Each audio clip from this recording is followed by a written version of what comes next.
All right, so let's talk about a few different welt pocket applications. Here we've got a single welt. So although it's made up of two separate welts, it's considered a single welt because you only see the single welt exposed on the right side. You've got clean finished lining on the inside and your pocket bag on the wrong side of the fabric. Here I use a piece of fusible just as like a stabilizing for the pocket opening. Here's the wrong side of just doing a facing style before you attach your welts. And that just gives you a clean kind of framed edge where you can apply a zipper. So just another variation of doing a welt style pocket. Really it's just an opening onto the garment onto the right side if you don't have seams where you can include a pocket. For applying the zipper, you would want the pocket, the width of the pocket, length, whichever, to be the same length as the zipper teeth. You don't necessarily have to make it the same, but you don't want to have to stitch over metal teeth. So for that, if you wanted to apply this, you could pin your zipper tape along the perimeter of that pocket opening. And then you can baste that in place by hand or using a running stitch on the machine. And then you would apply a 1/16 of an inch top stitch around the full perimeter to kind of encase that zipper. The final step would be to attach your pocket lining or pocket bag. In this case, it is two separate pieces using this pattern piece. So it would be 2 pocket bags per pocket, 2 welts per pocket. The optional bit there is you can actually fuse your welts. So wrong side of fusible to wrong side of welts. Or you can take a large piece. If you've got like a scrap of your fusible interfacing, you can take a piece of that and actually fuse the wrong side of the fabric before you place your welts and cut that opening. So the last sample is to do a pocket flap, which is pretty straightforward. You would make your pocket flap pattern piece that should be kind of a play off of your welt pocket piece. And what you can do with that, just looking for it, here it is give it an extension, give it a curve, give it squared edges, and then it would just be a play on the welts because you would end up taking 2 fabrics right sides together, closing up 1, 2, 3, clipping your seam allowances, flipping to the right side and pressing, and then that gives you a pocket flap. And the pocket flap you would attach just as you would with the welts. So in this case, it's got 1 welt on the inside, which again is optional. It's just really for the aesthetic of it. And then you would attach your pocket lining. So you've got your single welt, you've got a zipper, and you've got a pocket flap with a welt, which again, the welt really just acts as an aesthetic add-on. So I'll demonstrate how to apply this single welt pocket. And you'll need 2 pocket bags cut out of lining fabric. It's better to use lining because it's lighter weight. Again, the pocket flap is just a play off of this pattern piece with an extension, and the seam allowance won't count for the final pocket flap, so just bear in mind that that filled in area will become the exposed portion. So with the welts, I've cut 2 here, and you can add and use the same pattern piece to cut fusible so that you can bring wrong sides together and fuse those together. It'll act as a stabilizer. This fabric does have a teeny bit of stretch, so I have to consider my options. Do I want it to be stabilized, which will make it a little bit thicker, but it'll make it lose the stretch, or do I want to leave them as is? So for this example, just so that we can get through the steps, I'm going to pass on fusing. But what's really important is that with your welt pattern piece, you want to be sure that you draw in your 1/2 inch seam allowance around the perimeter. The next step would be to mark this corner, this corner, this corner, and this corner. From the 1/2 inch seam allowance line here, we're gonna bump in another 1/2 inch. And you're gonna wanna mark the cut line, which is down the center. But we want that cut line, and you get that cut line by just dividing that interior of the pattern piece in half using a dashed line. So 1/2 inch from this edge will give you that point, 1/2 inch from that edge will give you that point, and then you fill in your dashed line, which will become your cut line. So you've got 1, 2, 3, 1, 2, 3 points.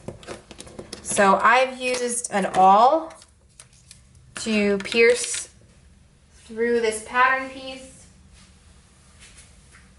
You can use a seam ripper or the awl, which is just like this pattern making tool. Sometimes you use it for marking and vanishing points of darts and so on. So I'm just going to pierce through these. You do not need holes that large, but just for the sake of it being visible on camera. So I've got 3 in this end, 3 in this end, and then my cut line down the center.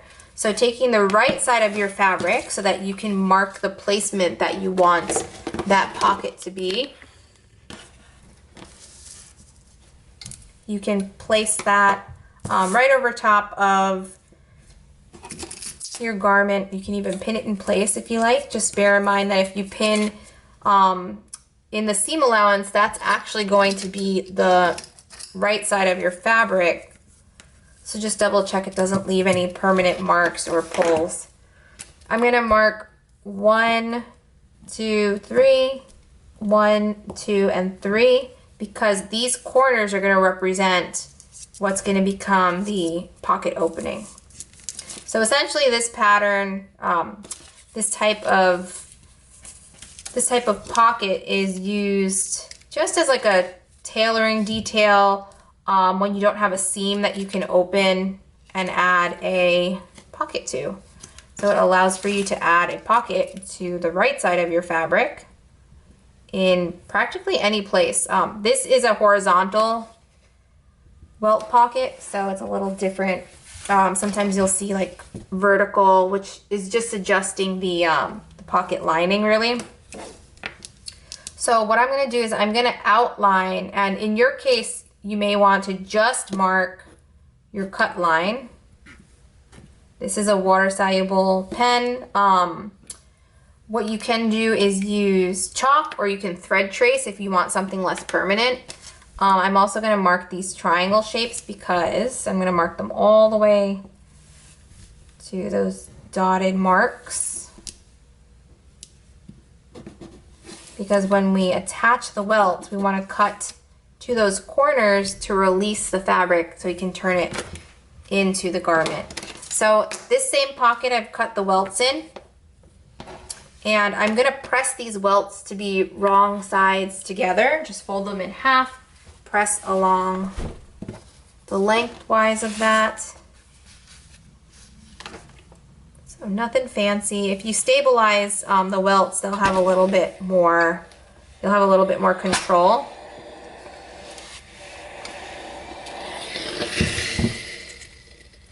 Same with this guy.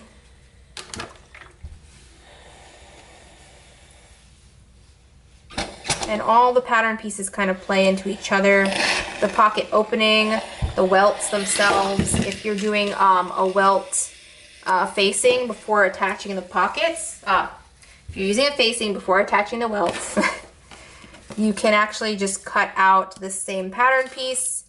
You can sew across from corner to corner, corner to corner, cut the triangles, cut along the center, cut the triangles, and flip that to the wrong side of the garment, giving you this type of opening or facing.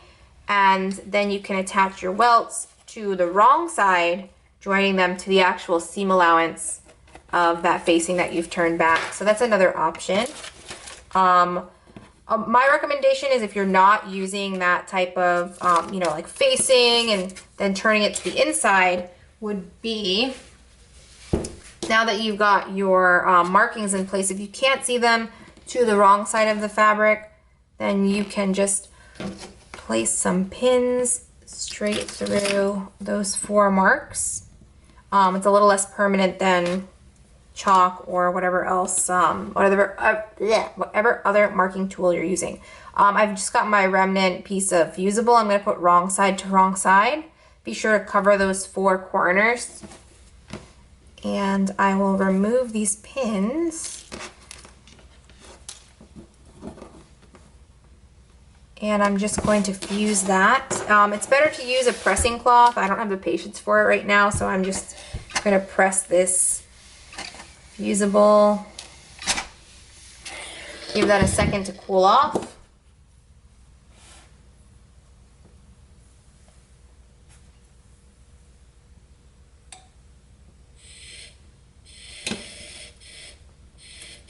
And while that's cooling off, I can just prep my other pieces if you haven't cut your lining yet or any of that other good stuff. But now we've just got that stabilizer behind it, so when I slash this cut line on these triangular marks, my fabric won't fray. So this is kind of a quick alternative to doing the full facing to the welt pocket.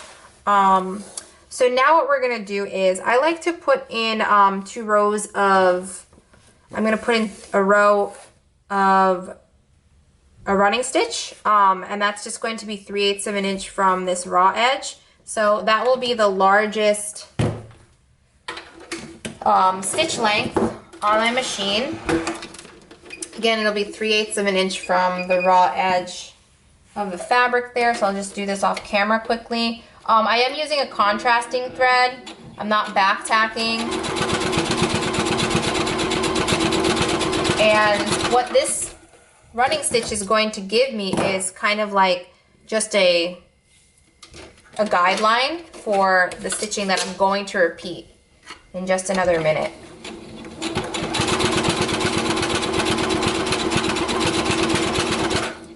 Okay, so now that I've got that basting in place, you can see it's 3/8 of an inch from the raw edge, so that's folded wrong sides together.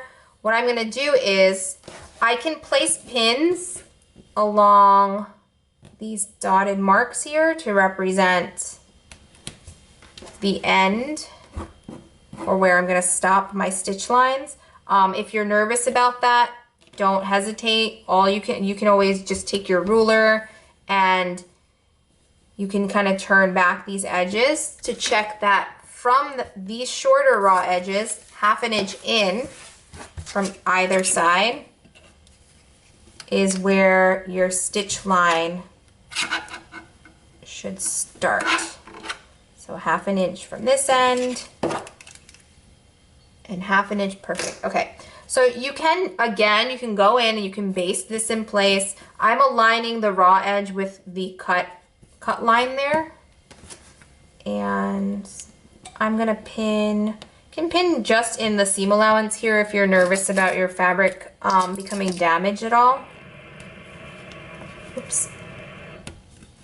And then I'll take this guy, and since this one's already in position, if you want to be just a little bit more on, just for peace of mind, I've just marked, let me use a dark color on a dark color fabric, and just mark where that stitch line is stopping, and then this will be my guideline for the opposite welt as well. So I'm just going to sandwich that welt up against, using that cut line as kind of my mirrored line.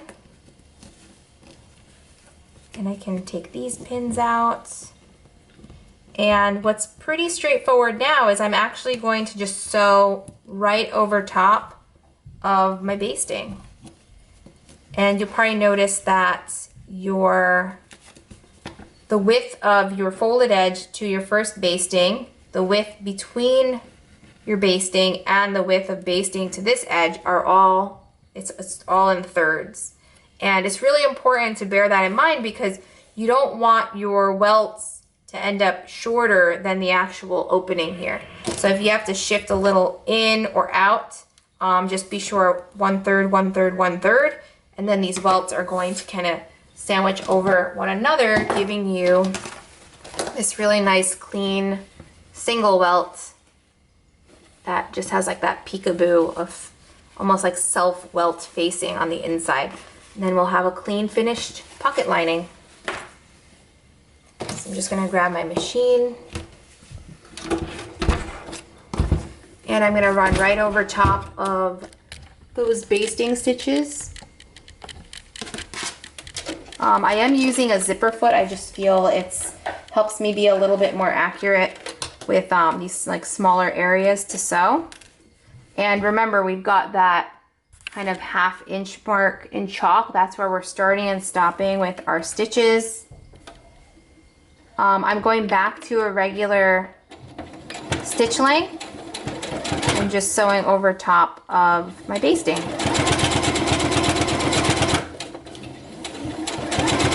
And I'm using contrasting thread just so that you're able to see it on camera.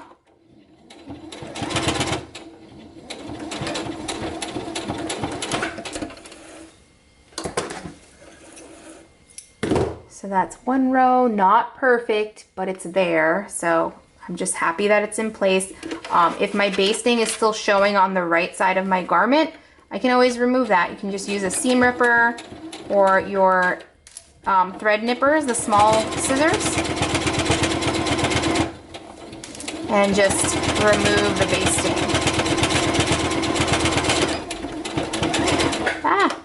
I overshot my, just here, I kind of went over a bit, so I've got to seam rip that out. And I hate using the seam ripper because I'm always afraid I'm going to pull out something important, some important stitches, and naturally I can't find my little nippers. But you cannot overshoot that stitch line, that 1/2 inch, because it will not allow your welts to turn to the right side of the garment. So just turning back, just double checking that I've sewn them both the same length. Same for this guy, perfect. So you can cut away at these like kind of loose tails here. It can get a little messy. It's not very important because we're almost at the tail end of this pocket. The next part is really fun. We're gonna cut open that cut line and those triangular points. So what I like to do is just fold the fabric in half. If you can't, because you're working on a garment that's almost finished, you can either do like this, where you just cut yourself an opening as a guide, which is just there, so straight through the fabric, or you can just use the nippers and kind of very gently pierce through and cut that open. Then when I get to these corners, I'm going to cut those on an angle. And this is a single welt pocket, meaning that you will only have one welt exposed. Double welt is very similar, but you want 2 welts exposed. So just along the cut line, then up towards where that stitch line ends. I only use the sharp end of the scissor. You don't want to cut this way, because if you cut like this, most likely you're going to cut far beyond what you're intending to finish with. So I just have to double check that I am cutting directly towards, if not actually like right up to my stitch line there. And we'll notice that when I flip this right side out, if it's laying flat. If it's not, then I probably have to go in and clip a little bit more. But we've got our 2 welts. We fused the back side of that, and now I'm going to turn back my seam allowance first. So just give that a finger press, and then I can turn in the corners here. Turn that under. Turn this guy under. And now we've got one of our welts that's turned nice and flat into the garment. I can still see some of my basting, but I can go in later and just seam rip that. I'm going to turn back seam allowance here, give a little finger press, and then turn this guy in as well. And typically with a single welt, you want the bottom welt to face upwards because the top welt is acting as almost like a facing. So now we've got, and these have to kind of overlap each other just so they can lay nice and flat. And I didn't do the best job on that corner, that side there, but I can press that and kind of fake it a bit. So don't be afraid to manhandle your welt pockets.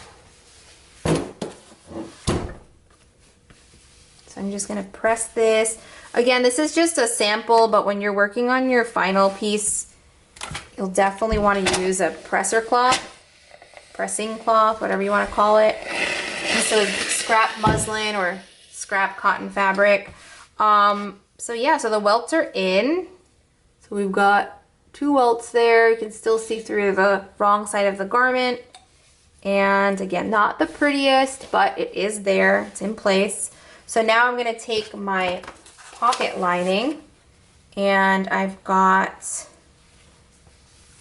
one of my pocket lining pieces. So what I'm gonna do is, well, you can tell the right side here has a bit more white where the back is gray and black. So right sides together, I'm gonna align the top edge of my pocket bag or pocket lining to the top edge of that seam allowance there.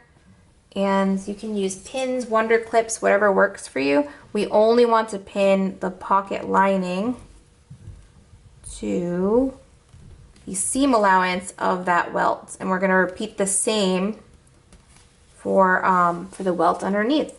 So just taking those seam allowances and the top edge, so this is the longer way of the pocket bag, and I'm gonna top stitch along here to just join everything 1/8 of an inch from that raw edge, and then I'll repeat that step for the bottom welt. And this again is where I've got my zipper foot action, because I want to be sure I can get as kind of close as possible, but I'm going to sew this about 1/8 of an inch. So catching seam allowances of the welt and that raw edge of the pocket bag. Regular stitch length.